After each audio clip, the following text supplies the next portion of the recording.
আসসালামু আলাইকুম। কয়েকদিন যাবৎ অতিরিক্ত শীত পড়ার কারণে আমাদের মসজিদের মুসল্লিরা ঠিকমতো নামাজ পড়তে পারতেছিলেন না। কারণ আমাদের মসজিদে একটা মাত্র কারফিট। আর একটা কারফিটে মুসল্লিদের জায়গা হয় না। এর জন্য আমাদের মসজিদে আরেকটা কারফিট প্রয়োজন। এজন্য আমার এক প্রবাসী ফুফাকে জানাই কলের মাধ্যমে সে একটা কারফিট মসজিদে দেওয়ার জন্য রাজি হন এবং অলরেডি সে বিকাশের মাধ্যমে আমাকে ৳১০,০০০ পাঠিয়ে দেন। সেই ৳১০,০০০ উত্তোলন করে আজকে আমি চলে যাই মানিকগঞ্জ টাউনে ৩০ ফিটের একটা কার্পেট কেনার জন্য। আর আমাদের প্রতি ফিট ৳৩০০ করে নিয়ে নিয়েছেন বিক্রেতা। আর আমাদের প্রায় কার্পেটের দাম ৮,০০০ ৳৮,৫০০ মতো হয়েছে এবং কার্পেটের উপর দিয়ে এক ধরনের কাপড় কিনা হয়েছে প্রায় ৳১৬০০ মতো, যাতে কার্পেটে ময়লা না হয়।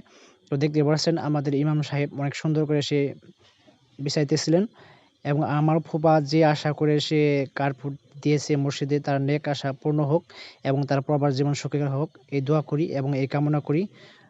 আর আমার ভিডিও কেমন হয় কমেন্টে জানাবেন। আমার ভিডিও ভালো লাগলে লাইক, কমেন্ট, শেয়ার অবশ্যই করবেন। খোদা হাফেজ। আসসালামু আলাইকুম। আজ এই পর্যন্তই।